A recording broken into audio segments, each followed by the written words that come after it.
Planning for the holidays, let alone the Super Bowl of eating holidays, which is Thanksgiving, amidst a pandemic just doesn't feel the same. Can I get an amen?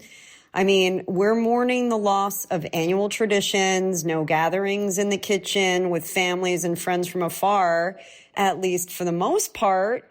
And a lot of that means we're not as excited to cook the traditional recipes that we've known and loved for years. My guest, Christine Pittman, is feeling the fatigue as she makes plans to celebrate the holidays with her family modified.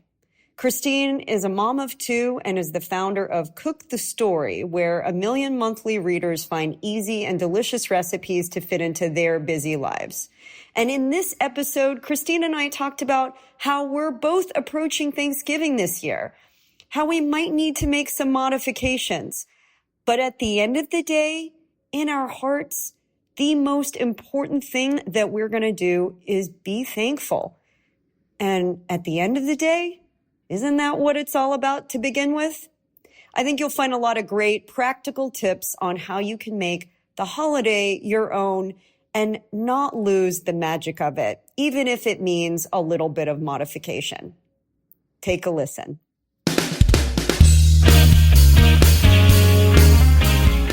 Hi, I'm Maria, otherwise known as the Fit Foodie. I'm a chef, holistic nutritionist, author, inventor, and mom.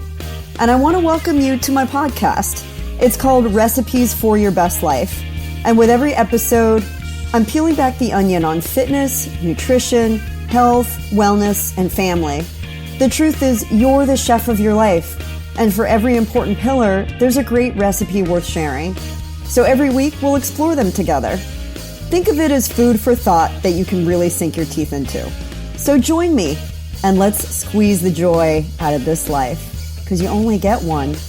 Can I get a fork, yeah? I think we can all agree life's way too short for boring food, right?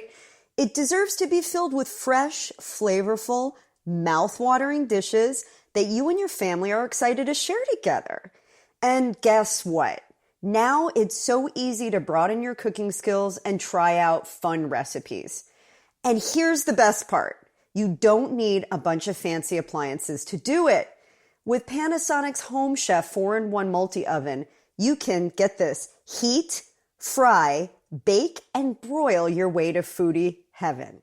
Yep, it's a microwave, broiler, air fryer, and convection oven all wrapped up into one appliance. So smart. So whether you're trying out a new food trend or your grandma's kind of complicated recipe, or maybe a fusion dish you've been dying to try, or maybe one of my dishes from my book, this multi-oven makes your cooking experience a really enjoyable one. So start thinking of all those recipes and dishes you've been dying to try out. Now's the time, because this multi-oven makes even the most complicated recipes super simple. I love super simple. It's the 4-in-1 that inspires your inner chef to try daring new dishes with confidence. So, to receive special offers, head over to PanasonicKitchen.com and become a Panasonic Kitchen Insider. Christine, it's great to have you on. Oh, it's so great to be here. Thank you so much for having me. It is a wonderful time of year for us foodies. And I'm curious, how did you start your career in the world of food to begin with? Well, it started when I was 12.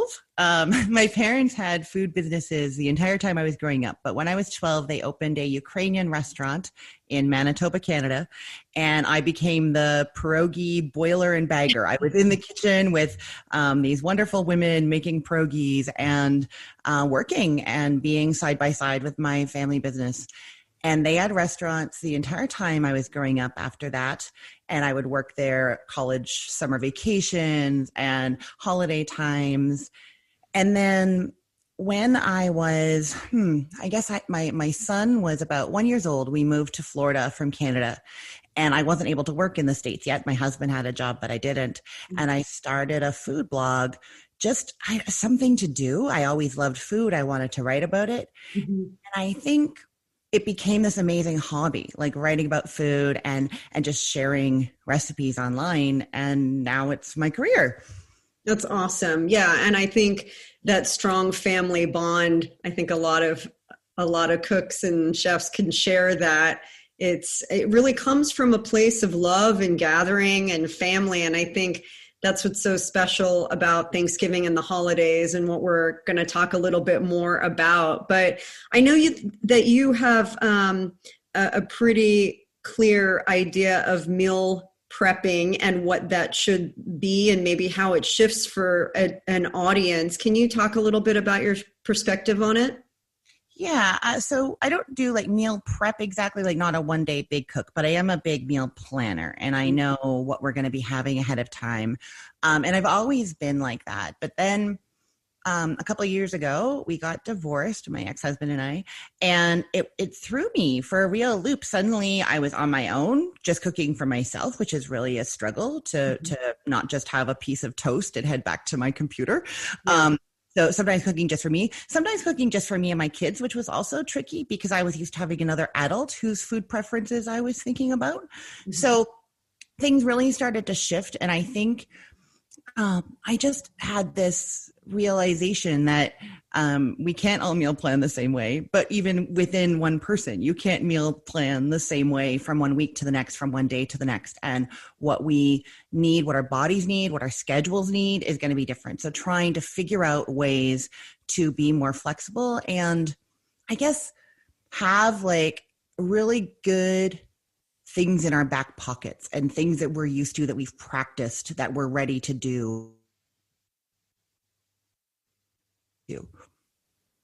Yeah. I think, meal planning is something, when you look at how our grandparents used to do it, that was like, you had to do it because it was a strategy, not only for organization, but just budgeting wise, like how are you going to make that money stretch over the course of the week for all the meals that you were going to make. And I think now in the time of COVID, even more so, where we don't necessarily want to go to the grocery store daily or even multiple times a week. And maybe we've been trained to do that. What have you been doing during COVID to modify or maybe accommodate just kind of your ebbing and flowing needs of people in your home, to maybe not have too much, but at the same time not have too little where you open up the fridge and you're like, oh, oop, nothing there? Yeah, I've been doing, I hate saying this because people who do a lot of meal planning love this. I'm not a big leftover person. I don't like to have the same thing 2 days in a row. And no judgment for anybody who does. I don't know why that is. I think it's because I love cooking so much. And it seems like I've missed out on my favorite thing for the day. But but what I've been doing is making bigger batches of things here and there and then transforming them. So we'll do, chicken breasts and potatoes and vegetable for dinner one day, and then a lot of burrito bowls, so the chicken breast with some rice and fresh toppings. And I've been keeping a lot of like those fresh, crunchy vegetables on hand a lot too, as much as I can. I feel like I can always throw some cucumber, green onion, tomato on something and make it great if I've got whatever I'm pulling from the freezer. So yeah, I think both of those things and we're all home all day, every day now. My kids are homeschooling with me when they're with me.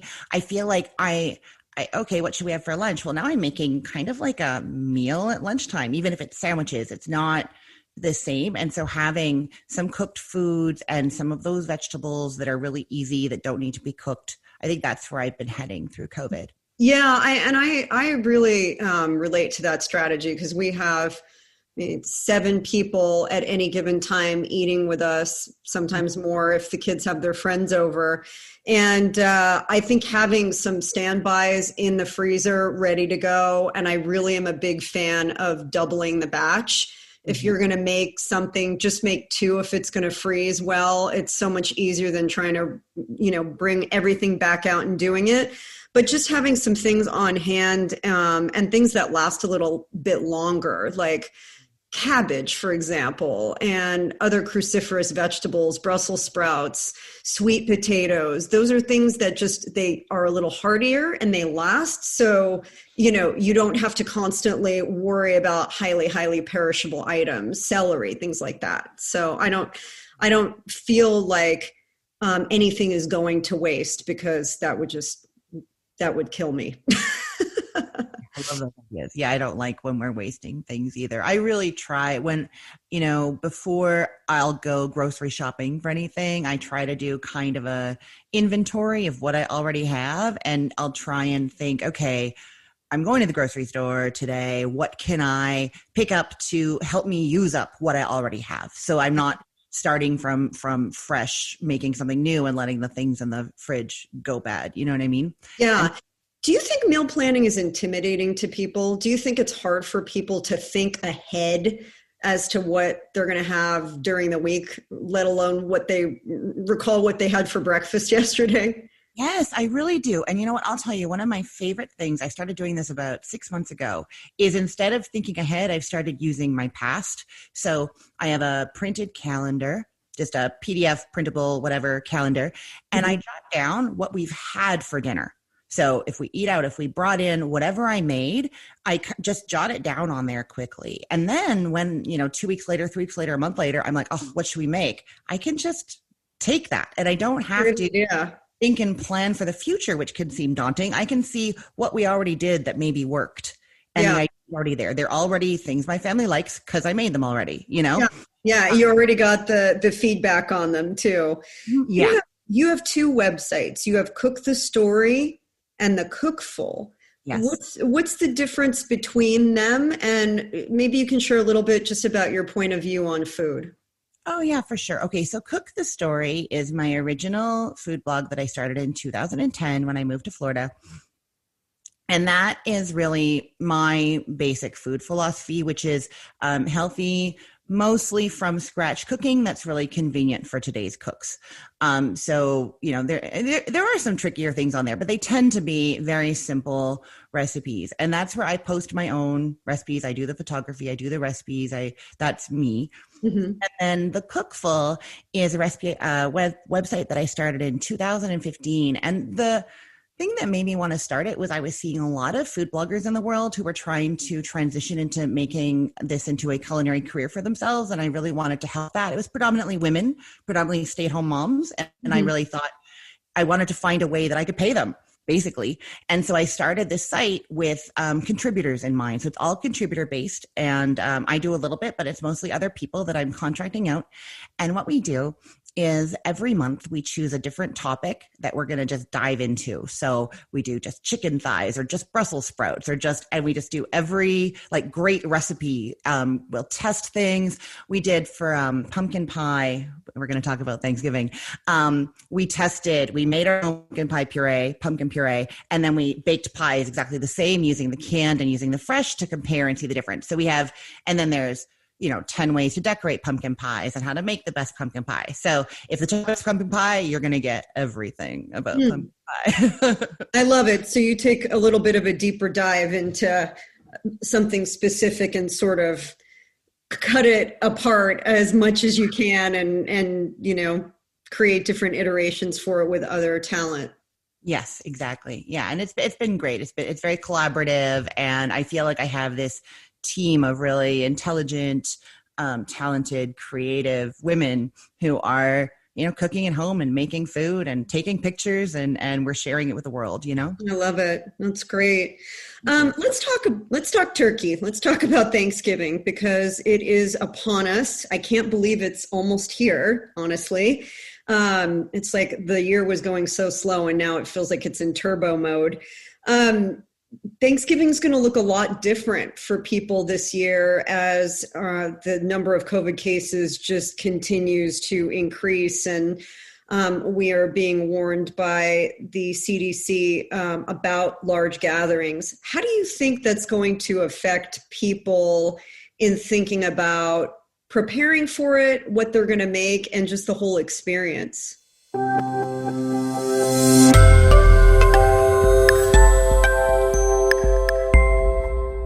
Have you ever wondered, is rinsing my produce with the water that comes out of the sink that I don't even drink enough to really clean it?